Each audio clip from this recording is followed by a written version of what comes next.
The one day really in modern history when all of us have likely been asked that question, where were you on September 11th, 2001? Thousands of lives were lost in those terror attacks in New York City, Washington, D.C., and Pennsylvania 17 years ago.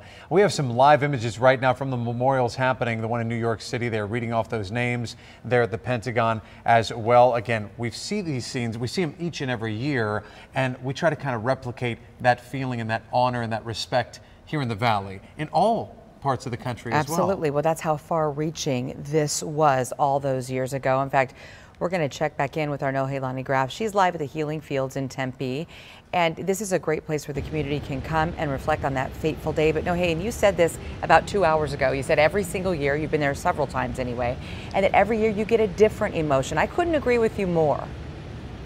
100%, Kaylee, and especially when you come down here, if you actually walk through the rows, not around them, but through them, you can't help but get emotional. But also, I want to show you what's happening right now is the ceremony that's continuing, the remembrance ceremony. And you'll notice in particular, there's a man in full firefighter turnouts. I see him here every year, and he will stand here most of the day wearing his full gear to honor those first responders who were killed in the 9/11 terrorist attacks. I also want to show you what happened moments ago during the moment of remembrance at 5:46 when that first plane hit the towers. Take a look.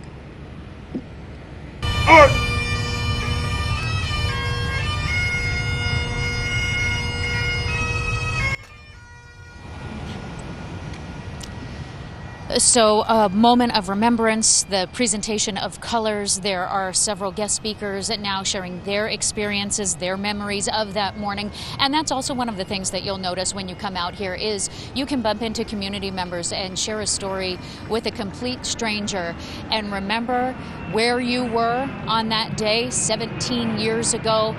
And also enjoy coming together as a community, because that's also what we remember in the days that followed, coming together as Americans like no other time that we have seen before.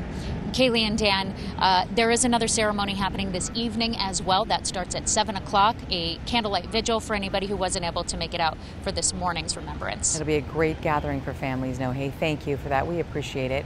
And today, flags at all state office buildings will be lowered to have staff in honor of the nearly 3,000 lives taken during the September 11th terror attacks. Governor Ducey making that order in observance of Patriot Day. The flags will remain lowered from sunrise to sunset.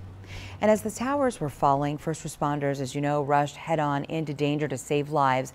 And that is why the City of Surprise is inviting everyone to City Hall to view this memorial. At the center, a steel beam from the Twin Towers surrounded by the names of 403 fallen heroes.